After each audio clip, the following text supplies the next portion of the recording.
Bonjour! Au sommaire de votre Maxine cette semaine, ce Tatami, un film puissant d'actualité qui mêle compétition sportive et géopolitique. Push It to the Limit est un autre thriller signé d'une cinéaste indépendante. Et puis on fait la fête au court-métrage tout prochainement en Normandie. On en parle avec le comédien Pablo Poli dans ce mag et plein d'autres sorties sont au rendez-vous dans vos salles de cinéma.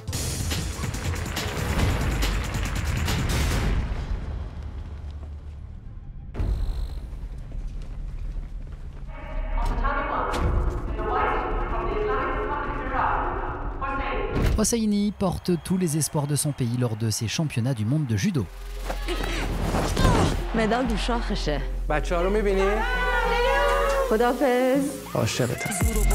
خوب کار کن. تا 10 برابر ازش قوی تری. Et elle ne les déçoit pas, combat après combat, elle élimine toutes ses concurrentes. Sauf que son pays exige son retrait de la compétition. La géopolitique s'invite au combat. L'Iran veut à tout prix éviter qu'elle n'affronte sa concurrente israélienne. La compétition laisse place à un thriller politique. بابا.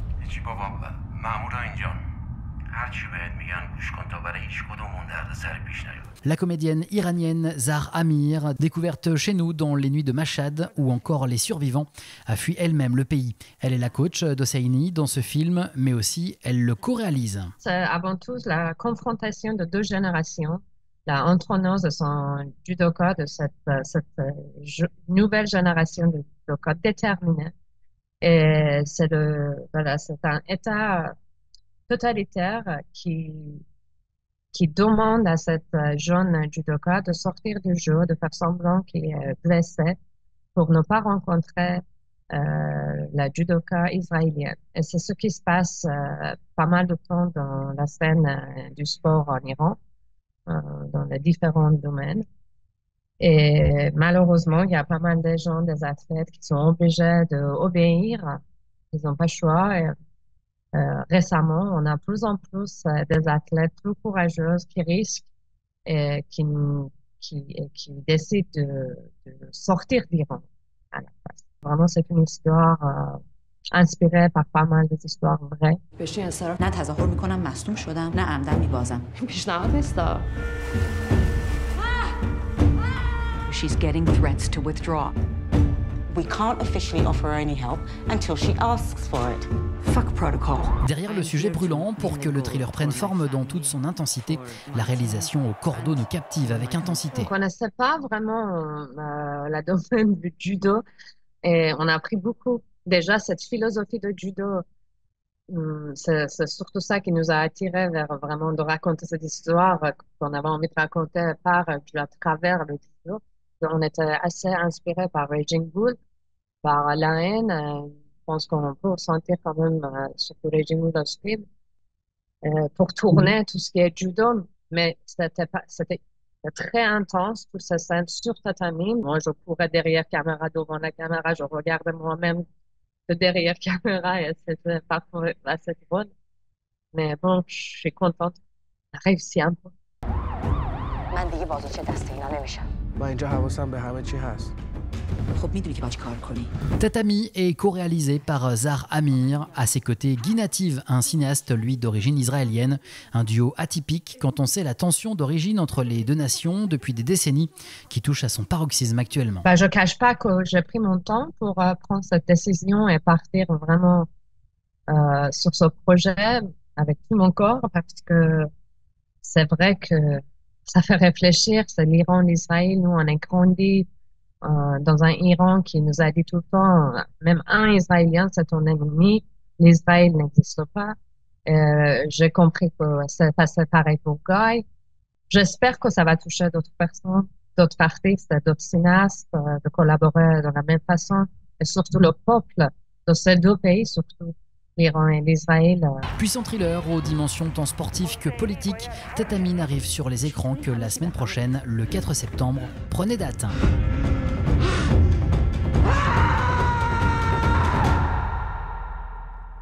My name is Leila Hosseini.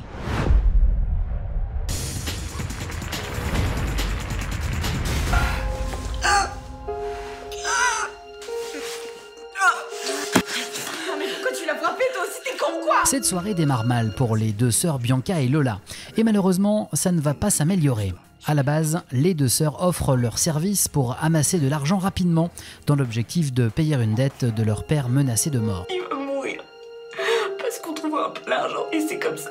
La comédienne et réalisatrice indépendante Sabrina Anouchi propose ce film qui, disons-le tout de suite, est un thriller avec la relation de ses sœurs en premier lieu. Je trouve ça beau, en fait, la dévotion. Et donc, j'avais envie d'écrire quelque chose sur la dévotion qu'il peut y avoir entre amis parfois, mais donc entre sœurs aussi, ou frères et sœurs. Et le fait de mettre sa vie entre parenthèses pour vraiment aider l'autre. Et puis, elles n'ont qu'elles, en fait. Il y a pas de parents autour, donc sans elles, elles n'ont plus rien. Elles sont complètement sans famille. C'est lui. Mets-toi là. Peu importe ce qui se passe, tu sors pas de là. Plein de rebondissements, ce Push It to the Limit est pour autant interdit aux moins de 16 ans dans les salles de cinéma. Je m'attendais pas forcément à ce qu'on ait un moins de 16 ans, mais je comprends ces deux scènes qui font que... Il y a deux scènes, en fait, qui font juste pourquoi on a cette restriction. Sinon, c'est vrai que tout le film, à part vraiment de scènes violentes ou choquantes... Bon, il y a 3 scènes, d'accord.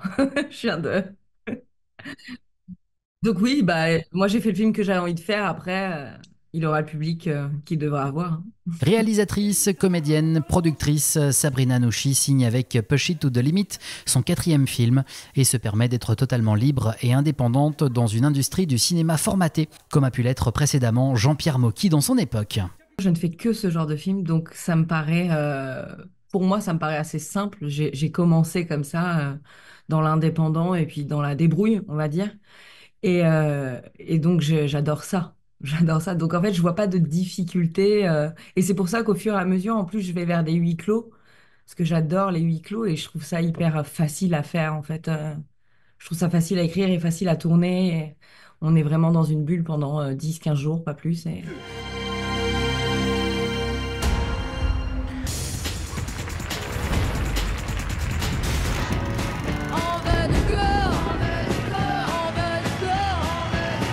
Le court-métrage a son festival. La porte d'entrée au cinéma pour nombre de futurs réalisateurs vous propose une semaine de festivités en Normandie, à Trouville, à partir du 7 septembre prochain. Vous allez pouvoir découvrir des films sous les étoiles, rencontrer des équipes, assister à des ateliers.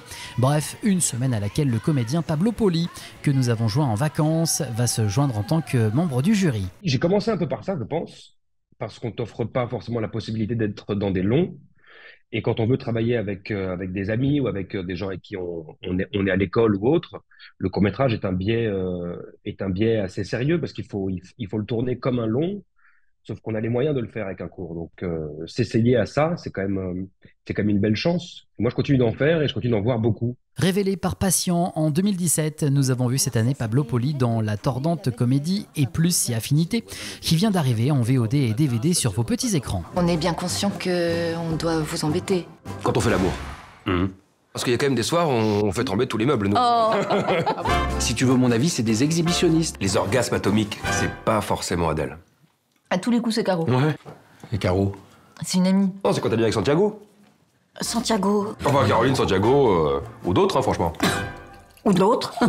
Wilfried Méance avait au préalable signé 3 courts-métrages. Très bon exemple, avec Wilfried, on a fait 2 courts-métrages, c'était il y a, je pense, une dizaine d'années, avec des rêves plein la tête, de faire des comédies, d'aller à l'Alpe d'Huez présenter nos longs-métrages, et de voir que 10 ans plus tard, en fait, notre amitié n'a pas changé, et qu'on a autant d'ambition à faire des films, et qu'on le fait, c'est assez beau, je trouve, de commencer par des courts-métrages, en prenant ça tout aussi au sérieux, pardon, que si c'était un long.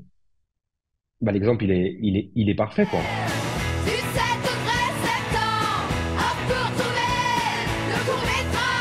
Alors, ce festival, ça apporte quoi, Pablo Poli? Il y aura un petit peu de tout, il y aura des comédies, il y aura des drames, il y aura des choses extrêmement loufoques, il y aura plein de choses, quoi. Donc ça offre des possibilités, en fait. Des possibilités. Qui sait si un enfant ou un très jeune en école de cinéma va voir un film et se dire putain, c'est ça que je veux faire, et va se lancer. Des personnes plus âgées qui ne connaissent pas forcément le format court-métrage vont aussi s'y prêter, quoi. Donc ça apporte de la culture et de montrer un petit peu ce que nous les Français on sait faire. Et ça, je trouve ça fabuleux, moi. Allez-y, c'est à Trouville en Normandie à partir du 7 septembre prochain. Pour comprendre qui sont nos adhérents, imaginez un homme ordinaire Mais abîmé, fragile quoi. AVC, burn-out, rupture amoureuse, un accident, une faillite. On peut dire que ce lieu concerne potentiellement tout le monde. Filons à Marmande, dans le Lot-et-Garonne, à la découverte de ces fêlés. Christophe Duturon s'inspire de la véridique histoire d'une maison d'accueil ouverte aux abîmés de la vie pour nous offrir une belle et tendre comédie portée par Pierre Richard, mais aussi Bernard Lecoq et notamment les très drôles membres de la compagnie des Chiches Capons. Nous y revenons avec l'équipe du film ici même la semaine prochaine. Bonjour Aya, bienvenue chez nous. Bonjour tout le monde. Avec L'IA du mal, voici un film qui explore les conséquences éthiques et morales de l'intelligence artificielle. Il fallait s'y attendre que l'idée chatouille l'esprit de quelques scénaristes un jour. L'histoire suit un groupe de scientifiques qui développent une IA avancée, initialement conçue pour aider l'humanité. Cependant, au fur et à mesure que l'IA acquiert des capacités autonomes, elle commence à prendre des décisions qui mettent en danger l'humanité. Le film soulève des questions sur le pouvoir de la technologie, la responsabilité des créateurs et les dangers potentiels d'une IA incontrôlée. C'est un trailer captivant qui incite à réfléchir sur notre avenir avec les technologies avancées. Alors attention, ce n'est pas nous à Cinéma qui l'affirmons, mais Chatbot GPT à qui nous avons demandé ce petit résumé. Film oblige. Qu'est-ce que tu as fait? J'ai fait ce qu'il fallait pour ma famille. Tu viens déjeuner? Je réaménage le grenier. Ma chère Annie, c'est horrible de te savoir dans les bras d'un autre. Je n'arrête pas de penser à ta poitrine incandescente, à ton triangle de Vénus en éruption. C'est d'être de soins dressés. Alors? Donc tu m'as trompé avec ce type. Si on s'en tient à ce qui est écrit. C'était il y a 40 ans. Oui, mais c'est aujourd'hui que je le découvre. Mal en a pris à François. L'ancien militaire se voit investi de partir en mission commando à la recherche de cet amant. Comédie réalisée par Yvan Calberac, à qui l'on doit l'étudiante, et Monsieur Henry se n'avoue jamais, se savoure dès maintenant en vidéo à la demande sur vos petits écrans ou sur support physique en DVD. Faire mal. Annie? Oui. C'est incroyable, t'as pas changé. Et vous voulez pas piquer une tête? On n'a pas nos maillots de bain, hélas. Ah non, il n'y a pas de vis-à-vis ici. On met pas de maillot de bain. On n'a aucune envie de voir tout ça. Oh, pour moi, c'est pas grave, j'ai déjà vu. La semaine prochaine, nous reviendrons d'Angoulême après avoir rencontré Pierre Richard et l'équipe de ses fêlés. D'autres fêlés nous rejoindront pour la comédie à l'ancienne. Et puis, mère et fils veulent de cette vie rêvée. En Iran, on voulait m'effacer.